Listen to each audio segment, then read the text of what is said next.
Welkom in Marta's atelier. Zoals jullie zien, ik ben hier begonnen aan het schilderen van een landschap nu. Waarom de keuze van dit landschap? Ik nam deze foto terwijl ik daar zat te tekenen in, ik denk juni of juli moet het geweest zijn. En ik had het toen moeilijk met het vinden van de volumes die daar voor mijn ogen aanwezig waren. Waarom nu? Ja, alles zoals je ziet, alles is groen en er is een veelheid aan informatie. Dus ik heb het idee opgenomen om het eens te schilderen vanaf foto in mijn comfortabele atelier. Ik ben dus aan het schilderen op een stuk canvas die niet is opgespannen op een spierraam. Ik heb dit afgeboord met plakband en als eerste heb ik daar een gessolaag opgezet, gekleurd met rood. Rood zijnde de complementaire kleur van groen. En dan heb ik daar een eerste laag opgezet in olieverf met als medium natuurlijk water. Hier ga ik nu opwerken om het wat meer in detail te krijgen. Dus nu heb ik heel wat meer detail aangebracht.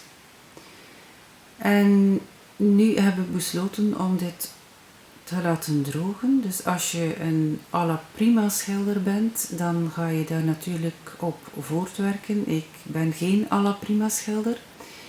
Ik laat graag een bepaalde laag drogen, zodanig dat ik daar met frisse blik terug naar kan kijken.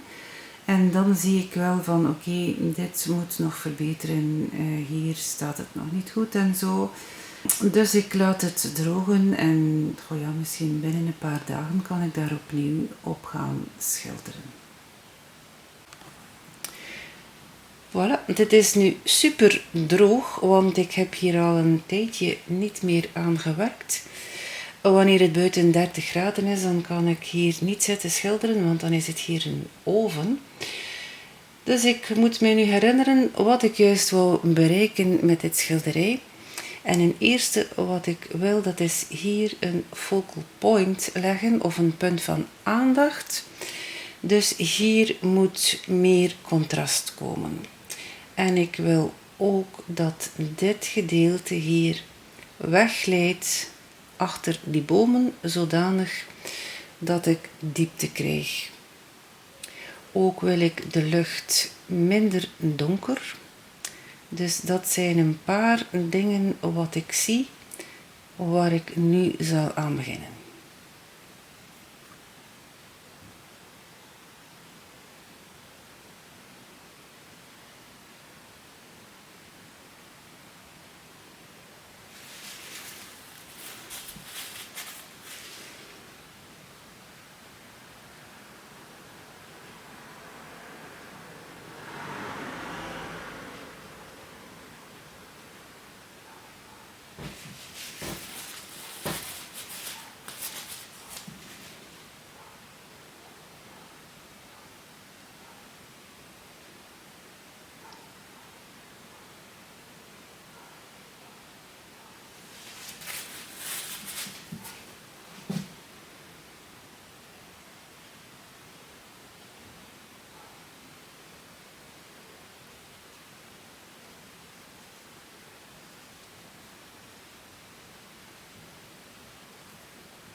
Oké, dus welke kleuren heb ik gebruikt om een tweede laag te plaatsen? Dat is titaanwit, ultramarijn blauw, cadmiumgeel licht, gebrande omber en sapgroen.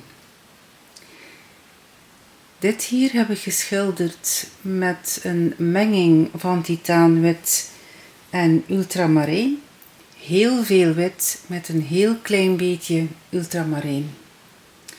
Ook heb ik hier en daar wat blauw ingebracht om de illusie te wekken dat je doorheen het gebladerde de lucht ziet. Hier heb ik inderdaad wat meer contrast gelegd om dus het oog naar dit punt te leiden. En in eerste instantie heb ik een blauw-groene oase gelegd op de bomen het verst van mij. En daarop heb ik dan verschillende lagen groen gebracht, variërend van warm groen en koud groen of kouder groen. Dus ik heb ook de bomen ingeschilderd. Hier heb ik schaduw geplaatst. De grond, dus ik ben ook begonnen met een heel lichte toon, afzwakkend naar voren toe. Hier heb ik wat warmer groen gebruikt en hier heb ik het groen wat kouder gemaakt, daar dit natuurlijk opnieuw in de schaduw ligt. Ziezo, dit was het dan, schilderen van een landschap in olieverf. Hopelijk vonden jullie het interessant en tot in een volgende. Dag!